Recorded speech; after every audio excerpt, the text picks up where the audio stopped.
Talk podcast, the only podcast that focuses on watching soccer on TV, online, and apps. In episode 126, we discuss news about this weekend's Champions League final coverage, how you can watch the Women's World Cup in 4K, our reaction to the news about MLS and Liga MX joining forces, plus letters from you, the listeners, in our mailbag section. My name is Christopher Harris, aka The Gaffer, and I'm joined by my co-host, Kartik Krishnaiyer. Now, Kartik, it's been an eventful week since the last podcast. We went through all of the games in the Football League in terms of the Championship playoff final, League One, League Two playoff finals. We had US Women's National Team friendly at the weekend. We had the German Cup. We also had, of course, the Europa League final on Wednesday. We're recording this on Thursday.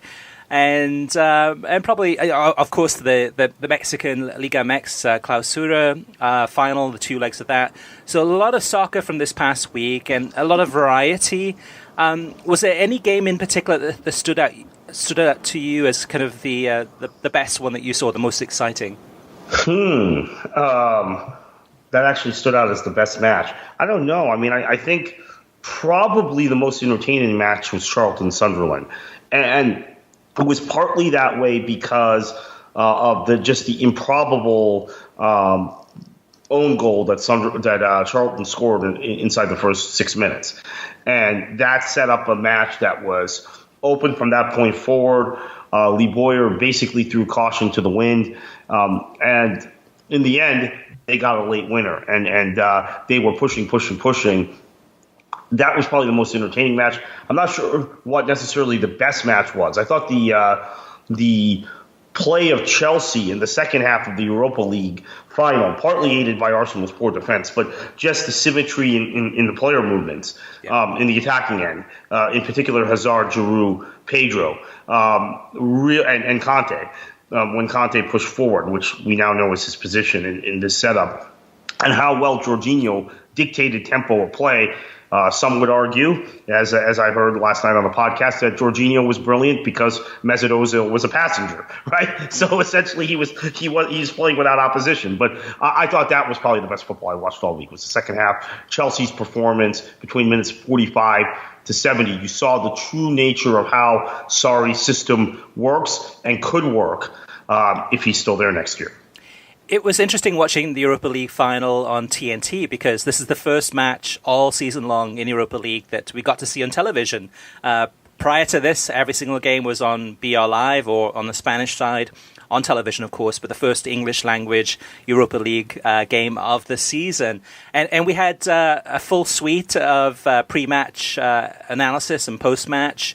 And, of course, Kate Abdo hosting, Mo Adu, Stu Holden, and Carlos Bocanegra. And I thought it was good to see that level of coverage given to this tournament, especially given that they haven't given it any justice. Well, no, justice is probably not a good word, but any kind of time or kind of focus throughout the entire season. And I'm wondering about next season, whether or not they'll still kind of stick to that same formula of having everything on streaming except for the final. To me, it's Europa League is not the most watched tournament by any means. I mean, when it was on Fox, it averaged during the group stages and league as the tournament went along, usually between 50 and 100,000 viewers. But I wish that TNT had given it more of a focus, that they had shown some of these games on television, especially the semifinals, and that way the hype and kind of suspense can build to that final. With this one, it seemed to be there wasn't as much hype about this Europa League final as there were maybe in previous seasons when we had, say, Liverpool or Sevilla or other teams. Did you get a chance to watch any of the pre-game or post-match coverage, Kartik? Yeah, I mean, I watched it somewhat. Not that attentively is what I'm trying to say. I thought that the intro into the pregame was quite good, and I thought, maybe it's going to be a different setup. It looks like they've upped their game for a final, but then it became the same kind of setup. They were all in Atlanta. It wasn't bad, and I actually felt like a lot of the points made it at halftime, in their brief halftime, and then post-game, particularly by Mo Adu, and I want to single him out too because he did some work for Fox this week as well. Have gotten better and better as the season went on, and I think he's seeing the game conceptually a little differently than he did. And this was what happens, even if you're a former player. When you become a broadcaster, you begin to see things a little differently, and player movements and shape and things on the pitch that maybe you were observing from a different vantage point. I thought he had a really good match, by the way. He called the Ukraine-U.S. match with Keith Costigan. FIFA U20 match on Friday. I thought they were outstanding. Really good duo. Costigan is one of the best in the business. We know that. But he elevated Mo Adu's level. And then we saw Adu continue that, I thought, on Wednesday. I thought actually he was he gave we singled out Stu Holden for praise most of the season as TNT's best contributor. I thought Adu actually made more poignant, cognizant points yesterday on that broadcast. I agree. I would say he's the most improved on that cast of characters from Turner Sports from when he started, and he was a little bit uncomfortable on camera presence. Now he's definitely, him and Stu work together really well in terms of their tactical discussion back and forth. And Carlos Bocanegra, I thought, was pretty good. He's still very stiff on television, and I wish Tim Howard was there, but obviously with Colorado Rapids playing, I believe, midweek in it's MLS season, so he wasn't available. I give Bocanegra credit also as a former Fulham player for not being overtly biased against Chelsea. That's always a concern. And Brian McBride is actually in the ESPN FC studio this week, and he's fantastic. His analysis is for those of you who haven't watched him since he left Fox, it's a completely different guy in terms of analysis. But he too is very straight when it comes to Chelsea. I wonder sometimes about that Fulham-Chelsea rivalry because it was a very one-sided rivalry. But very professional performance from Bocanegra. The match itself, the Arsenal-Chelsea match, we had the pleasure or displeasure, depending on how you look at it, of having David Pleat as the co-commentator for this match. And especially with David Pleat, his connections to Tottenham Hotspur. But this was something that you either love David Pleat or you don't like him. Most people, I think, for the most part, grow tired of him. Because he talks too much. He kind of just he rambles a lot. And but in this particular game, I thought he was better than usual. Not as bad as he has been in some games. But that was always that was a surprise. Actually, I wasn't expecting to have David Pleat doing co-commentary for a final, just because we haven't heard him that much this season.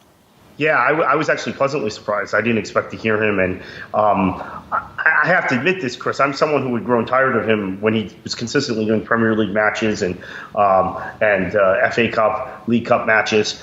And yesterday, I enjoyed him because I guess I hadn't heard him in a while, and the first half was so monotonous to get through. Mm-hmm. He was giving a lot of important analysis, and then what we saw in the second half was a lot described itself, but a lot of what he had set up in the first half about the gaps in Chelsea's defense, which were then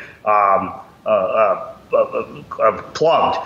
Partly, I think, because Rudiger was out and Luis hadn't paired with Christensen very much. That was a great observation, and then obviously, I think the most striking thing about the second half, and I don't.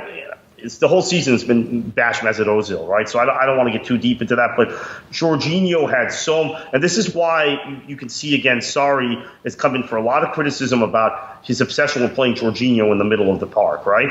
But you can see how good Jorginho is if he has the time and space to dictate tempo of a match. He was a maestro for about 25 minutes at the start of the second half. Everything he did was nearly perfect and set up Chelsea's attacking players and the interplay that came from that. But again, I think a lot of it had to do with the fact that Ozil was the player responsible for marking him and just didn't. So speaking of UEFA competitions, and of course we've got the Champions League final coming up this weekend, one thing I noticed this past weekend was watching the second leg of the Liga MX Clausura final between Lyon and Tigres was how many times they were advertising the Champions League final during this game. So anytime there was a replay clip shown, either a missed opportunity or a foul, whatever it may be, Univision Deportes was using a graphic on screen to promote the Champions League. So in a typical match of 90 minutes, you might have, I don't know, maybe 50 to 60 times a replay shown during the match itself. Every single one of them was Champions League final, Liverpool against Spurs, live on Univision and Univision Deportes Network. That was impressive. The game itself, the Lyon Tigres game, the second leg, I thought was pretty dour. It was a 0-0 tie, and Tigres went through. Actually won the competition on aggregate 1-0, but the game itself wasn't as appealing as I expected. Now, so like you, Kartik, I watched the Charlton-Sunderland game, just the last gasp winner for Athletic there, right at the very, very end. We have to talk about Aston Villa against Derby County.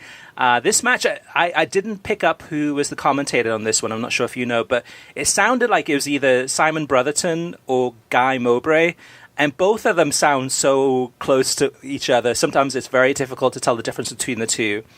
Stuart Robson is a co-commentator, of course. He's pretty distinctive. But then again, though, too, with Stuart Robson, he sounds identical to Tony Dorigo. So if I don't catch the name, oftentimes I have to listen intently to figure out, okay, is that Stuart Robson or is that Tony Dorigo? Same thing with Simon Brotherton or Guy Mowbray. But the match is... I didn't think about it being Guy Mowbray. I assumed it was Simon Brotherton. Simon's more soft-spoken, and we'll get into that a little bit later in the listener mailbag about kind of the crowd levels, the noise levels, the audio levels. Simon's more soft-spoken. Guy's a little bit more boisterous, a little bit more louder. But I didn't pick up the names, and I'm not sure if they probably announced it at the very beginning of the game, but I missed it. Very beginning. The game itself was kind of really a tale of two cities. So in many ways, the style of plays. Derby County, not the most attractive style of play. Aston Villa, I thought, deserved to win this match. Overall, definitely, I think worthy winners there. But could you take anything away from this game, Kartik? Any observations or any key insights, either on the production side or on the game itself? Well, the game itself, I think Frank Lampard's done a tremendous job with Derby. He's inherited a team, a bloated team, an expensive team that he didn't pick. One of the things that had became apparent during the playoffs, though, was juggling a squad with 22, 24 guys that could play regularly is very difficult. And I'm not sure he ever got his team sheet right. Made critical substitutions that kept them in these matches, got them through the Leeds tie. But that's what I would take from the game. From the broadcast, I thought it was quite good that ESPN Plus, with all the finals, and the Charlton final was decided at the last minute. The Newport Tranmere final was decided at the last minute. I think with all of those finals, they did a very good job of sticking through to the end with the trophy presentation, etc. And it just felt, and I know Fox Soccer Channel used to show all these finals back in the day. BN didn't necessarily do that. They always showed the championship final at least. Yep. But it seemed like it was more accessible this year. I knew what time the matches were on. I was actually sick in bed all weekend, so it was very convenient. Watched all three of the finals. And then have to mention there was some controversy in the Newport match where there was a penalty, a foul in the area. Newport would have had a penalty kick near the end of regular time, but then the player who was fouled had played the ball already, and the player he was playing the ball to was deemed in an offside position. And legally, under the rules, that is the correct call, no penalty, but very, very close. Anyway, I thought it was really accessible watching these matches on ESPN Plus. You know where to find them. It's pretty simple. You can watch it on any device, even on your iPad, iPhone, Android phone, whatever you have. So I was happy with the level of with the level that they showed. Now it's still a little tough for this playoff final being on OTT, because I think especially when you have a club like Aston Villa. And let's say Bielsa's staying at Leeds. Let's say somehow Leeds is in this final next year. They don't finish in the top 2. They finish somewhere 3 to 6, and they make the final. There is a possibility of a decent ratings bonanza, particularly on a Monday, on Memorial Day. It always falls on this Monday. Yep. So I think that this is one match a year, and then obviously the FA Cup final and the League Cup final at ESPN. I know they're trying to sell ESPN Plus subscriptions, create critical mass for that product, and we're going to talk a little more about another acquisition for that product, one you reported a few months ago, but one that's now official in a little bit. But I still think this particular match, the first 2, great on ESPN Plus. This particular match should have been on television. Even if they stick it on ESPN News, and same thing with the FA Cup final, same thing with the League Cup final. Mm-hmm. Yeah, I see where you're coming from. I also see ESPN's side of it too. So if they say, okay, you know what, for the championship, all the games are going to be on ESPN Plus, and we'll have the championship playoff final on ESPN News or whatever channel it may be. In some ways, that would limit the number of subscribers to the ESPN Plus service, because the hardcore fans, the fans of Leeds United and Charlton Athletic and Millwall and all these different clubs from the Championship, will go ahead and sign up for ESPN Plus, so to access the 1 or 2 or 3 times a month that they can watch their team on ESPN Plus. But for the casual fan, the fan who's a fan of soccer, may not have a club in the Championship, and the only game that matters to them really in the Championship is that Championship playoff final. They will probably watch it on television. But if it is on ESPN Plus only, and they stick to that casual fan might say, you know what, let me go ahead and sign up for ESPN Plus instead of missing out on Leeds United against Swansea City in the Championship playoff final next year. I can dream. Let's go ahead and actually sign up for ESPN Plus and subscribe to that, and then they're hooked, because once you have ESPN Plus, which has got to be the best, most affordable streaming service ever available to sports fans in the United States, with all the just the soccer content alone, all the games and leagues and competitions you get access to, I think they're hooked. So I see that as more of ESPN sticking to the gun, saying, okay, hey, we believe 100% in ESPN Plus, and we believe that everyone should subscribe to ESPN Plus who is a sports fan, because you're going to have access to all this great content. I see where you're coming from, Kartik, and definitely say Leeds United against anyone in a playoff final would be big numbers. Those would be probably on television, I'd say roughly about 100,000 people for a club that's in the Championship that hasn't been on television much lately. 100,000 is pretty darn impressive for a club like that. It could even be greater depending on who they're playing against. I see your point, but I don't see ESPN changing their strategy. I mean, they're committed 100% to ESPN Plus. They believe in it, and I don't see them changing. Now, speaking of ESPN, just one more game to talk about, and that's the German Cup final between RB Leipzig and Bayern Munich from this past weekend. Kartik, like you, I caught this match, and Adrian Healy and Casey Keller doing the commentary on this one. It was great to hear Adrian Healy. It's been a while since we've had a chance to listen to him commentating a game on television. Yeah, Excuse me. He typically does the Thursday ESPN FC show, the day Dan Thomas takes off, and the day that Craig Burley takes off. So it's usually him and Paul Mariner or the fill-ins those days, and I watch that show regularly. So I haven't missed him as much as everyone else, but I have missed him on commentary, and I noticed that within the first few minutes of this match. Casey Keller, as usual, very good. Obviously, he had played in the Bundesliga. Casey Keller's played everywhere, it seems like, and but he played for Mönchengladbach, and that was really maybe his best years were at Mönchengladbach. Unfortunately, Leipzig had played pretty well in the match a few weeks earlier in the league against Munich, and had played fairly well the second half of the season until the last few match days, but this was no contest. Yeah. And I was all excited through the course of last week about a potential title race next season. Julian Brandt goes to Dortmund. They didn't waste any time spending the money they got for Pulisic. Thorgan Hazard goes to Dortmund. Now it just reminded me how good Bayern is on their day. We know they're going to get several players this summer. Lucas Hernandez, Benjamin Pavard, potentially Leroy Sané. Just reminded me that match how on their day how high that standard is and how tough it will be for Dortmund to catch them, even with some Julian Brandt in particular, really good signings. Yeah, same here, Kartik. It reminded me also of the Bayern Frankfurt game on the final day of the season. It just, high hopes going into the game, thinking, okay, for the Pokal Cup final, that maybe RB Leipzig could have a chance to win this one.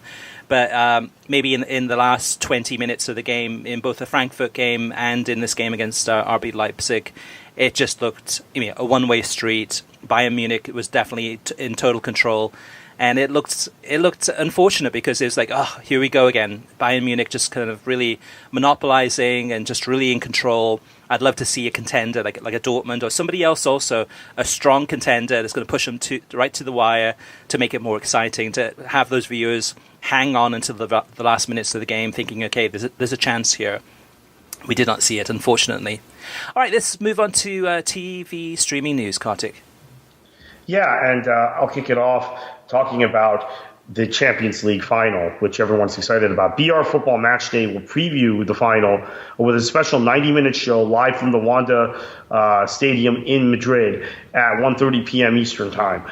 Turner's pre-match coverage will incorporate both a pitch view, studio, and on-field location with host Kate Abdo, analysts Stu Holden, Steve Nash, and Mo Adu, providing the latest analysis and news leading up to the final. And, of course, the opening ceremonies, which, by the way, Chris, in the past have been derided by a lot of the audience that they have to sit through that. They've had to sit through it on Fox. You're going to have to sit through it on Turner. Meanwhile, NBA rookie Trae Young of the Atlanta Hawks, played for Oklahoma last year in college basketball, is expected to join the pre-match show along with reporter Fernando Perez in Madrid. Univision, who's got the Spanish side of this, has added former Champions League winner Carlos Puyol and Javier Zanetti. That should be exciting to its broadcast team as guest analysts and commentators during the match. Jorge Ramos is making the trip to Madrid to participate in the pre-match show. That's really cool. Also want to mention ESPN FC on site with their studio program in Madrid. It's Dan Thomas, Stuart Robson, and Gab Marcotti. Craig Burley and Steve Nicol, I believe, will join them beginning on Thursday. So in Turner's defense, I mean, this is a strong outing in the very first season of the UEFA Champions League. In previous years, when Fox had the rights, sometimes they would have a studio set at Wembley Stadium for a game. Oftentimes, it would just be the two commentators, usually John Strong and Stu Holden, or John Strong and somebody else, Warren Barton sometimes, just the two commentators at the stadium. But here we have, the entire cast, Stu Holden, Steve Nash, Maurice Edu, and Kate Abdo, going to be there in the actual stadium, and then using the actual, probably the world feed for the commentators. So that's positive, that they're showing intent. They're showing that that they're committed to this. They're not slashing budgets by any means, and they're 100% focused on that. And then the same thing for Univision too, with some big names. So that's promising. Hopefully, it'll be a better first half than it was in the Europa League final. I imagine it will be, but it should be an interesting match, no doubt. Next up in the news, we talked about this in last week's podcast, and I said to listeners, hold on. Any day now, we're expecting an official announcement from ESPN. A lot of nervous soccer fans out there talking about the news that we had reported 2 months ago, actually over 2 months ago, that ESPN Plus had acquired the rights to Copa America, both the English language side and the Portuguese language side, but nothing official had been announced. Well, that news now is official. That was announced earlier this week. All 26 matches to be streamed live on ESPN Plus, and also ESPN Plus will carry the matches in Portuguese. So, big level of commitment there. And if you're a fan of South American football, some of the best footballers in the world, you've got access to it now if you have ESPN Plus. Another added benefit, and another reason why that ESPN Plus is such a bargain to have. So going back to what you said before, Kartik, in the last segment, and relating to this too, the only thing that we're missing is really that pre-match, halftime, and post-match analysis. We didn't get it with any of the championship or football league playoff matches. To me, it's like, when we reach halftime, it's a bathroom break and come back and watch the game. I don't feel like I'm missing out on a ton of things. I mean, I'm not feeling that I'm like getting shortchanged in any of this, but it will be interesting to see if ESPN does have some studio analysis for at least for Copa America. You would imagine for the final, but maybe not. Maybe they're just keeping budgets tight and acquiring the rights and focusing the money spent on the rights acquisition, using the world feeds, and then just streaming it just to make sure that the price stays at $4.99 a month. Yeah, I do know that they've done a lot of bumper programming around the UEFA Nations League. Now, I don't know if that's a mandatory clause in their contract, right? They've even done, Chris, ESPN FC Nations League specials that have been that they've had to air on ESPN2. So let's say you set your program guide to tape ESPN FC on television, like I had before they moved it to ESPN Plus. Every match day for Nations League, there'll be 4 or 5 ESPN FCs, 4 or 5 days of ESPN FC that magically tape that are on ESPN2 or ESPN News, and it's because they have contractually obligated Nations League coverage, where the entire ESPN FC show, it's the usual crew, it's Dan Thomas, it's Alejandro Moreno, it's Steve Nicol, etc., Craig Burley, but they're talking about Nations League exclusively. I don't know if CONMEBOL has put in something similar, but ESPN has the bandwidth to do it, as we saw with Nations League, if it's required. So perhaps, and this would be an opportunity for them to maybe showcase some of the other talent they have on display. They also, by the way, will have the Nations League semifinals and finals, and I assume you will have similar studio shows around it, like they did during the group stage. Yeah, and some of those will be on television. So I think the Netherlands-England game is just coming up in about a week or so, just I think June 6th, I think it is on ESPN2. So I would imagine that there will be probably a small studio presence there. But there's some other big games too coming up in the UEFA Nations League. So I'm sure that some of those will have studio coverage. All right, Kartik, here's the next news item. This one's a big one. Yeah, so all of the Women's World Cup will be available in 4K via Fubo TV. The 4K streams will be Fox's English language coverage of the tournament. So if you don't have Fubo, more incentive to get Fubo. Just a huge news. This is the first time Americans will be able to watch every single FIFA World Cup match in 4K streaming online. It's amazing how this thing has moved in a year. So a year ago, we had the Men's World Cup in Russia. And I think there were a couple of experimental 4K matches, and there were a couple matches in VR. I watched a couple matches in VR actually during that tournament, including England-Colombia. The VR thing seems to have faded. I've noticed that even with the NBA and NHL, from what I've been told. So now 4K is the big thing. Yep, and so you need a 4K television, and you need a subscription to Fubo TV, and then Fubo TV. In Fubo TV, there's an option for each of the games in the Women's World Cup where there'll be a 4K stream of that. So you can just select that. So, yeah, that's great news for fans of soccer, but also fans of the Women's World Cup. I mean, that's going to be some great, hopefully some great viewing there, too, in terms of the quality levels. So last but not least, some news that came out on Wednesday. This is about a cup tournament that we've talked about in the past before, where we've hinted that this was going to be coming. It's been official, which is a partnership between Major League Soccer and Liga MX. What they've done is they've announced the creation of Leagues Cup. So it's an annual competition between the two top soccer leagues in North America to be played starting this July. So the 2019 edition of the Leagues Cup will feature 4 clubs from each league in an 8-team single elimination tournament that launches with quarterfinals on July 23rd and 24th at the stadiums of the MLS clubs. So the MLS clubs that are competing in this one are Chicago Fire, Houston Dynamo, LA Galaxy, Real Salt Lake, Liga MX clubs are Club America, Cruz Azul, Tigres, and Club Tijuana. So, Kartik, what was your initial reaction to this? I know on social media, I don't think anyone was excited about this. Almost every single comment I saw from people, even writers of MLS who were very pro MLS, was very negative about this news. What was your take? Well, I enjoyed the Superliga tournament, which we have so many new soccer fans since 2010. They don't remember that tournament. I actually enjoyed that tournament, particularly the timing of it. Now, because they've stretched this tournament out, and I may only enjoy the quarterfinal stage. What the Superliga was they had a group stage in July. Then they would have a final, semifinal, and final late in August or late July. This tournament's more stretched out. I do understand it's a cash grab by some, and I think it's just more fixtures. It's being done to make money. CONCACAF sanctioning and very prominently sanctioning and praising a tournament that essentially undercuts its own Champions League by taking its two top leagues. Would UEFA sanction an Anglo-Deutsch Cup?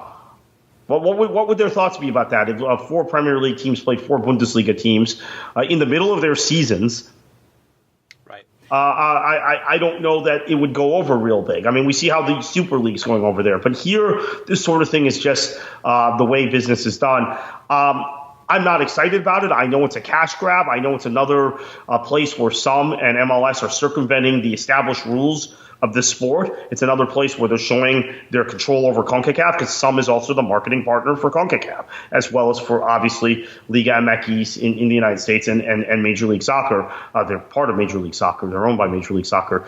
However, the matches, I'll probably watch. I'll be honest with you. So, that's the big question, Kartik, because there's a big announcement this week, but no news about television or streaming rights to this tournament. So if you are going to watch it, some has to do the deal soon. It'll be interesting to see which networks are interested in this, because from the TV viewing experience, on the Anglo side, the English language speaking side, I don't think there's going to be that much interest. Now, on the Spanish language side, I can see large amounts of interest. So whether it's Univision or Telemundo, I can see them being interested in this in terms of how this aligns with their strategy. Maybe Univision might be the best bet, especially after losing the World Cup and looking for more rights to pick up. But that was glaring, that there was no announcement at the time of the announcement of the actual tournament itself about the TV rights.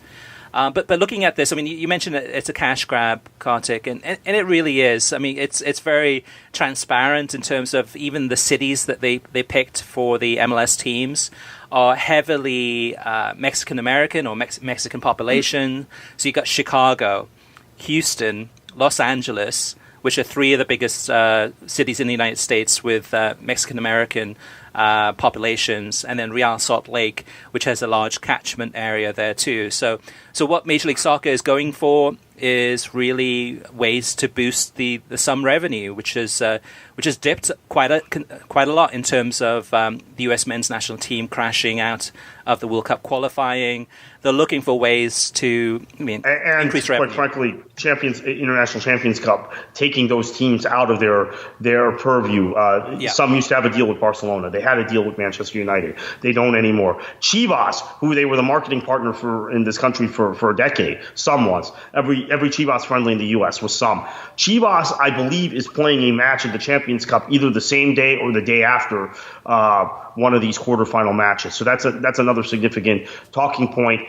The other talking point is this is not a Champions League-like thing. When I said I liked Superliga, they tended to pick good MLS teams and good Mexican teams for that competition. Pachuca, who was the dominant team at that stage in Mexican football, was in it every season. The Chicago Fire being in this tournament, they would never qualify for anything on their own based on league form, based on performance. So, that alone kind of shows you it's just a cash grab. Right, and cash grab for tickets, really, and especially with the Liga MX clubs. I mean, Club America, Cruz Azul, Tigres, Club Tijuana. These are mostly clubs with large fan bases that you will have dedicated fans of those clubs that will go see them. We'll travel hundreds of miles sometimes to go see these teams play, or their team play, pay whatever ticket price is. I mean, whatever it is, they will pay that. And then the television side, I see on the Spanish language side being strong, and I see fans of Club America tuning in to seeing them beat, I don't know, LA Galaxy or whoever it is. I just don't see much of an interest or much of an appeal really to the English language side in terms of English speaking Americans that want to see their MLS teams lose by 3 or 4-0 in some of these games. The only on-the-field utility to this tournament would be Tigres has had such hard luck in the CONCACAF Champions League. They've won Mexican titles, and another one the other day, as you mentioned earlier in the show. This is an opportunity for them to add, I guess, ostensibly a continental trophy. They've been close. They've been, to me, the best team to watch in Mexico, them and Monterrey, the last several years. They are playing. They might get through this competition without playing another Mexican club, right? Theoretically, they could play all MLS teams and win it. So from a Tigres standpoint, maybe this is something to be excited about because it's another trophy you can win. Yeah, it seems like the only winner in this one really is some. And that's it. I mean, and that's the reason they're setting up this tournament is just to increase the cash flow. All right, let's move on to TV ratings. We've got 4 numbers that are pretty interesting in many different ways. 4 very different games. The first one is the Liga MX Clausura final over the 2 legs. So the Thursday night game and the Sunday night game, it delivered 3.7 million viewers on Univision and Univision Deportes. That's combined. The average for these 2 games, was 1.9 million viewers. Again, I mean, and this is not Club America against Chivas. This is Leon against Tigres, and more big numbers there for Liga MX. Then you had the U.S. women's national team against Mexico in their send-off series, friendly on ESPN. This one had 615,000 viewers, so definitely a lot of people tuning in and interested in the U.S. women's national team before they move on to the Women's World Cup. Major League Soccer, Sporting Kansas City against Seattle on FS1 on Sunday night, 182,000 viewers. And then last but not least, RB Leipzig against Bayern Munich on ESPN News, the DFL Pokal Cup final, and this one had 79,000 viewers. That's the thing, though, Kartik, about Bayern Munich is that oftentimes, I mean, if you're on social media, in terms of Bayern Munich in the United States, the office in New York, are always touting the number of Bayern Munich fan clubs that they have. I mean, I think it's more than any other club in the United States in terms of just kind of the grassroots support for this club. I mean, just historically, just the number of Bayern Munich fans in the United States. But then you always look at the TV numbers and go, so there's definitely a huge difference between the two.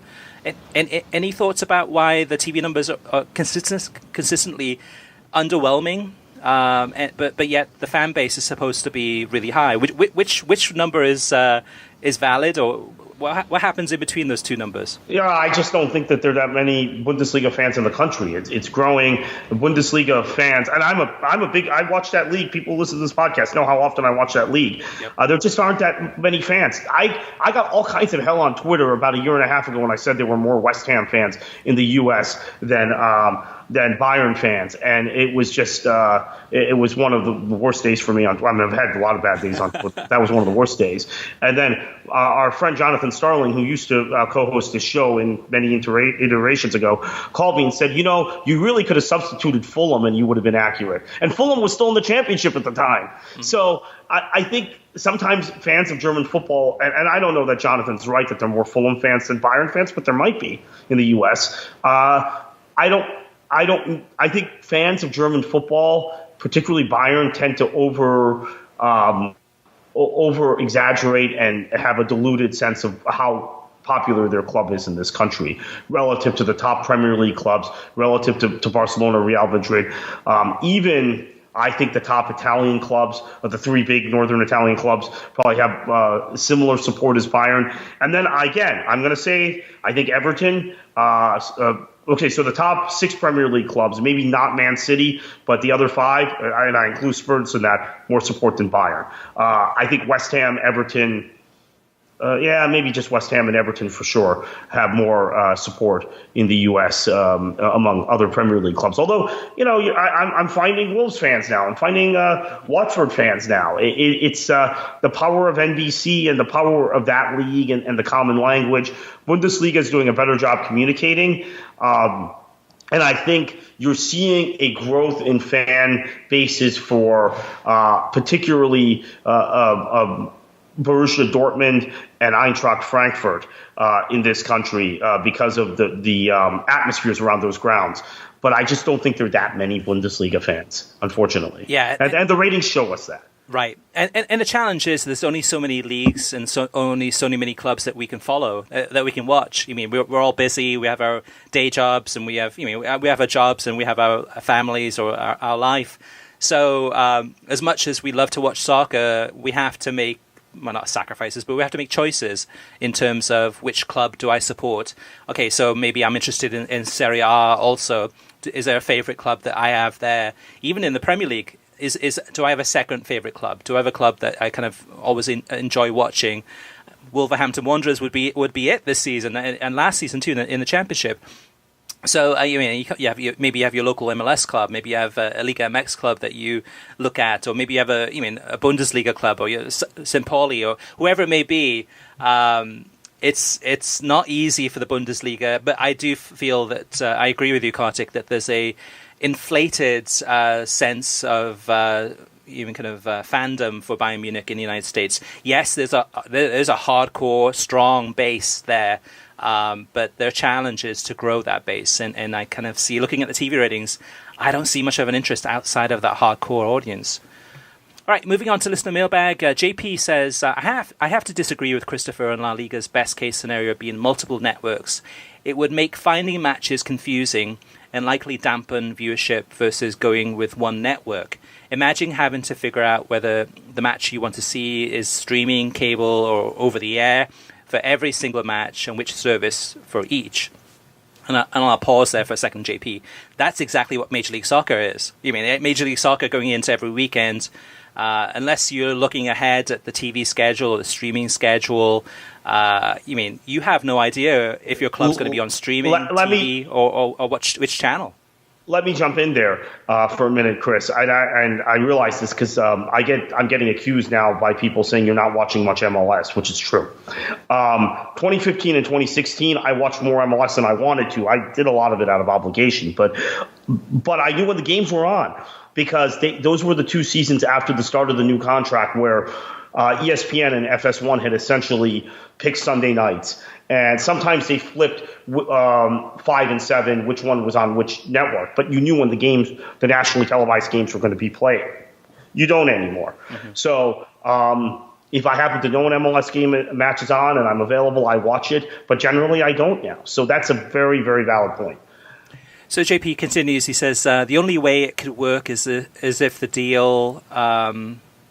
if the deal had something like where there were all pre-noon matches on streaming, afternoon over the air, and then after 2 p.m. on cable, along those lines.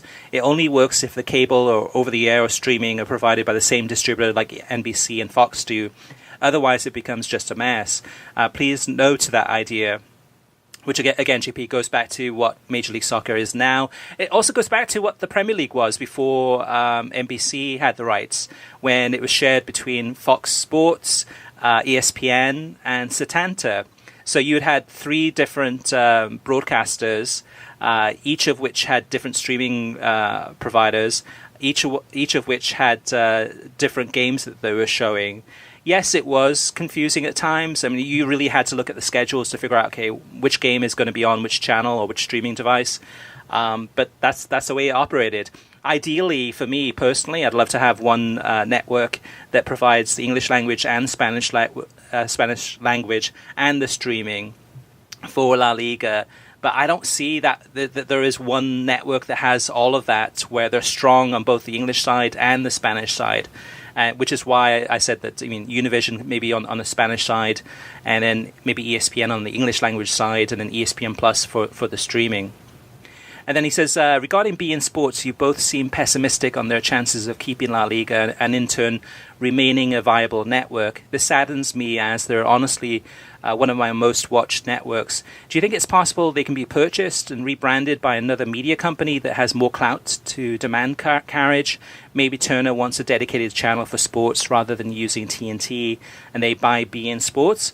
Instant increase in carriage adds the UEFA Champions League to their existing soccer coverage, and then NBA, which at night is non-conflicting. Being part of that network would look very good for La Liga. If they fixed BR Live, it would be the best of all worlds.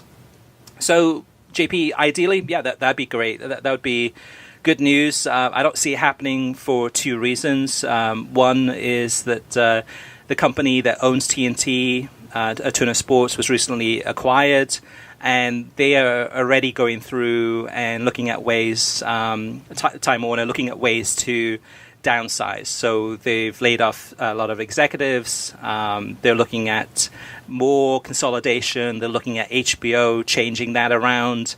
They're looking at ways to maximize revenue, but with all these overlaps between, say, TNT and HBO and True TV and other channels where there's just excess employees. They're looking for ways to cut costs. So I don't see them acquiring beIN Sports. The other thing too is that I don't know. I wouldn't be surprised. beIN Sports before it became beIN Sports was known as the Al Jazeera network. So when the announcement was made that the rights to the La Liga and Serie A had been acquired, at that time in the United States, at that time when that announcement was made, which actually I think World Soccer Talk broke the news, is that it was Al Jazeera. And there was, if you remember, there was an Al Jazeera news network. Well, probably 3 or 4 years ago, that shut down. So, yeah. There's nothing stopping beIN Sports saying, you know what, we've given it a good go in the United States. For a lot of political reasons, really. It's nothing that they've done in terms of the coverage, but a lot of political reasons and mistakes that they've made along the way. They might say, you know what, we've given it a good go, and we're just going to go ahead and once we lose La Liga rights, is shut down the network and just say, hey, we tried, it didn't work out. That's my take on I think how things will play out. Jairzinho says Univision Deportes was created initially to obtain La Liga rights from DirecTV to complement Liga MX. It made sense then, and it still does now. Some may complain about ESPN Plus being an inconvenient expenditure, but at least there would be commentators that are worth their salt, unlike what we hear on some channels. If ESPN Plus raises rates but obtains both La Liga and Bundesliga, and maybe even Liga 1, I wouldn't mind paying a higher rate. Even the annual plan costs less than a lot of TV and streaming providers charge on a monthly basis. All I am asking is the ability to follow teams that are in the Champions League on a more regular basis. So yes, La Liga to Univision and ESPN Plus.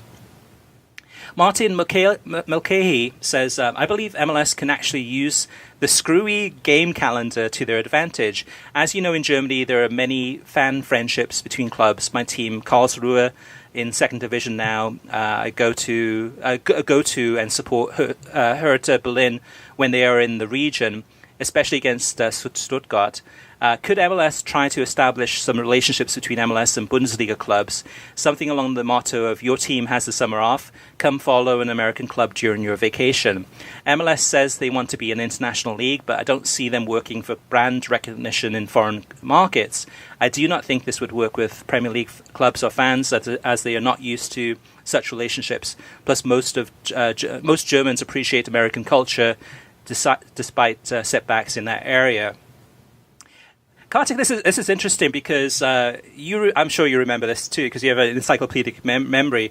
But this is probably going back about 10 years ago, where Major League Soccer and the Bundesliga made a big, massive announcement at Sportel in Miami to announce a partnership that they were going to. They had announced a partnership where they were going to share best practices. So Major League Soccer would learn from the Bundesliga would learn from Major League Soccer. They would be sending executives out to Germany and vice versa, from Germany to the United States, to learn how each of the leagues were operating, to share best practices and strategies of how to improve both leagues. I ever since that announcement was made, I haven't heard anything since. I don't think that's in operation anymore. But there was an opportunity at one point for them to really sink their teeth into that, but it didn't work out. Did you take anything from that, Kartik? Or what do you think about Martin's ideas about having some the leagues working more closely together, perhaps? Yeah, I like the idea. And as you said, I remember when that partnership was announced. And what became of it, I'm not sure. Maybe there was some stuff on the best practices league front office levels we weren't aware of, but I'm not sure. But that was also Ivan Gazidis was kind of right. And Gazidis had these relationships abroad, and I think the MLS at some point. Again, I go back to that time period, 2013, 2014, as I mentioned on previous shows. They cut out all the grassroots things they were doing. They cut out a lot of the international partnerships, and they just turned inward. And I think that the end of that Bundesliga partnership probably coincides with that period. Yeah, which is a shame too, but because I think Martin's idea is a good idea in terms of clubs working more closely together, and having sister clubs and trying to encourage. Well, I guess in a way though too, Kartik, because you look at NYCFC and Manchester City, which is really sister clubs, but they're owned by the same parent company. I don't see on the fan level a lot of synergy. I don't see. I mean, maybe this is happening, and I don't know about it. But maybe I don't see NYCFC supporters supporting Manchester City. I don't see Manchester City supporters supporting NYCFC. Do you see any kind of help in that area that's been happening? Yeah, there's some random Manchester City fans who are not in an MLS market and who have never supported lower division soccer. You know, people get angry sometimes when I say this about Premier League fans in this country, but typical Premier League fans who have no ties to the local game, don't bother to check if there's a local professional team in their market, that they decide to support NYCFC. But it's a limited number, and I don't think it's had any great effect on support for MLS or for that club. All right, next up is Raymond Orozco. He says, a couple of shows ago you mentioned a Fox executive saying they need an American TV broadcaster for the game to grow. I would tend to agree with this statement for the audience that he is looking for. When Fox used to show the CONCACAF Champions League, I was in a soccer bar, and some of the people there were white, were complaining that Max Bretos and Christopher Sullivan are favoring the Mexican teams because they're Mexican.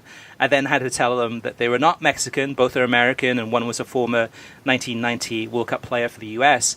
And at a different time at the same soccer bar, one of them was praising Janusz Mihalik about the diversity in having a Mexican call the game. In my opinion, the Fox executive research shows that they want a white American call these games. In my opinion, I miss both Max Bretos and Christopher Sullivan so much. To me, they were the best. I think the problem is that the majority of the soccer fans in this country are not highly educated soccer fans, and they do not seek out to be one. Even though Alexi Lalas on his own show says we're the most educated soccer fan, I totally disagree with you guys. You were right, Gaffer, for the executive is short-sighted. Keep to keep enlightening the fan in this country. Great show. Keep up all the hard work. So. It speaks for itself, and I want to remind people this because I've heard this too. That we need American voices. Janusz, who's making less and less television appearances. I mentioned the one Serie A match he did over the Christmas break over the Christmas period for ESPN, Napoli and Inter. I was so excited to hear his voice. He has over 40 caps for the U.S. men's national team. Mm-hmm. So this idea that somehow he's not American enough, ridiculous. Yeah. And Janusz does a lot of work for ESPN International, so he'll do a lot of the commentaries for ESPN in the Caribbean, as well as ESPN in Australia, all out of the studio there in Bristol, Connecticut. And I believe he does some work still for some of the broadcasters in Canada too. Happily Eggs says, how many American youth players are being drawn to or selected to play for European football academies? Now, just the backstory on this is Happily Eggs is a listener from the United Kingdom and has recently begun listening to the show. So he's definitely tapped in terms of the British side of things, but asking a lot of questions, some good questions about the US side. He goes on to say, are there any, I know there are Spanish, Dutch, etc., many African youth players being drawn to European academies. When I say Spanish and Dutch, I'm talking about in countries other than their own. So Happily Eggs, you will probably be surprised, and this is probably something that I don't believe that a lot of the newspapers in the United Kingdom or media companies realize how many Americans are playing in different academies throughout Europe, mostly continental Europe, Germany especially. Kartik, you probably know the full list of most of these countries. We have a guy from South Florida, Conrad de la Fuente, who's in Barcelona's academy right now, who came through the Kendall FC program, and he is already is starting with Barcelona's U19 team. He's in the US U20 team. We've had a number of guys go through the Bayern system. Most recently, obviously, Chris Richards, who started in an MLS academy, but went over there recently. And then you've got Taylor Booth, who's 17, who's at Bayern now. You've got a number of guys. They're not all coming to mind, but it's not a number where it's reaching critical mass. But there are about 15 to 20 guys that are playing in academies that came up through academies, mostly in Germany. The U.S.'s goalkeeper, obviously, the U20 team, Brady Scott, or one of their goalkeepers, he came through Cologne's academy. So what you're finding is particularly German clubs coming to the U.S. when guys are 15 or 16 and identifying guys. And I was struck, Chris, I don't think you were at that press conference, when Brenreiter was managing Schalke, when they asked him in Orlando about a specific U.S. player who was under the age of 18, who they couldn't bring over yet at that time. Basically said, yeah, we're going to sign him the second he turns 18. And that player was Haji Wright, and they did.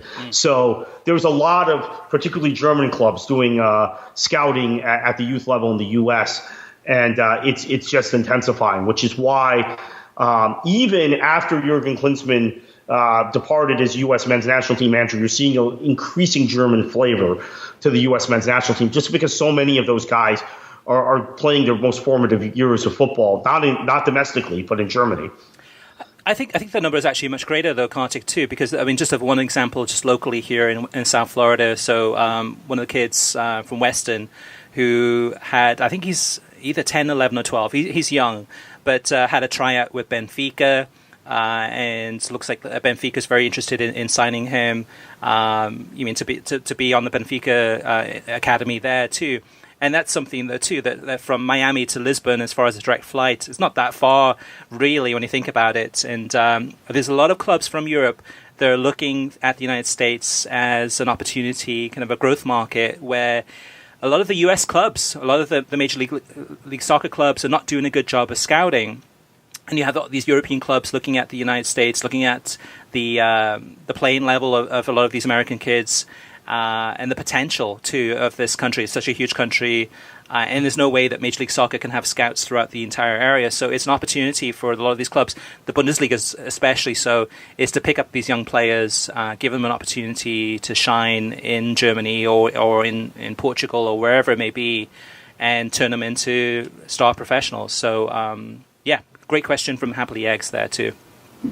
Last but not least, Alan says, I would like to talk about sound production at soccer games. I have a problem with sound production at games in America. The crowd and pitch side noises at times drowns out the commentators. A good example of this was recently last week between the U.S. women's national team game against Mexico. I like listening to Ian Darke, but for this game I had to mute the sound. I realized that there are variables, but I never encounter the same problem when I watch games from Europe. Commentators can be at the noisiest Premier League games, but the sound production is good enough to savor the atmosphere and still enjoy the commentator's input. Maybe it's just me. I would be interested to hear if anyone else encounters the same problem. Thanks for keeping me up to date with all of the televised and streaming games. Kartik, this man is preaching to the choir here. Yeah. Right? Yeah, Alan, so many of the gaffer, Chris, and my personal conversations revolve around this issue. Private conversations. Yeah. It's just a pet peeve of both of ours. It's something that we always notice, we always praise or complain about, and yeah, you're absolutely right. And I think that there is a different sense of how to do this in the United States than in Europe as far as soaking up the atmosphere production-wise. And also you have a lot of producers in American networks that are used to producing other sports, right, which is a part of the problem. Yeah, just many, many years ago. This is going back about 13 years ago. Oh my gosh, I'm showing my age here. Both Kartik and I had a chance to spend the day with Gold TV, and there we are on a Saturday morning in the Gold TV studios, in the kind of control room where the producer is at. And there's a couple of guys next to us, and they have like these sound, like these mixers, and the Bundesliga game. This is when they had the Bundesliga rights. The Bundesliga game is being played, and there they are, kind of twisting the knobs, trying to get that right noise level where between the crowd and the commentator for Gold TV. So we were seeing it happening. I'm sure the technology has improved a lot since then, but it's funny because, yeah, Alan, you're completely right. I mean, one example just this week, the Europa League final, is the noise levels for the studio crew, the pre-match analysis, all that were good. And then as soon as they went into the game with Tony Jones and David Pleat commentating in the game, the noise, the actual noise, I guess the volume of the commentators went way down. I'm like, wait a second, what's going on here? Like, it sounds like they need to boost that a little bit more so it's at the same level as what we were hearing in the studio. So yeah, behind the scenes, there's a lot of adjustments going on, and oftentimes too, Alan, I find the same thing too, where I'm like, oh, come on, I can't even hear the commentator speaking. Other times, it sounds like the noise in the crowd is really quiet. It sounds like it's like, oh man, this stadium is really not coming alive. When in actual fact, if you're at the stadium, you're probably thinking like, oh my gosh, it's so loud in here, the fans singing, etc. So it's adjusted, and finding that right level where we're all happy is definitely the goal. Some do it better than others. All right, so if you do have any questions, comments, feedback for us, we'd love to read them out on air. We really appreciate your loyalty listening to the show. We're going to continue through the summer, weekly, as we've done, and we always appreciate any kind words or any feedback you can give us. You can always reach us via email through web at worldsoccertalk.com, as well as facebook.com/worldsoccertalk, and on Twitter at worldsoccertalk. Plus, of course, you can post your comments on worldsoccertalk.com. Now, Kartik, in closing, actually some big news here too, is the World Soccer Talk podcast is now available on the Pandora mobile app. So if you have Pandora and you have the mobile app, you can listen to the World Soccer Talk podcast through there. You can also listen every Thursday through SoundCloud, Spotify, YouTube, Stitcher, iTunes, TuneIn, Audioboom, and of course, worldsoccertalk.com. And Kartik, where can they find you on social media if they want to find you on Twitter and see what you're up to? You can find me at KKFLA737. All right. Well, thank you everyone for listening. If you like the show, share it with your friends on social media and give us a review on iTunes. And Kartik, heading into another big week of soccer from around the world. Of course, we've got the Champions League final on Saturday, and hopefully it'll be an exciting encounter. We're really looking forward to this one. What should they do? Enjoy your football.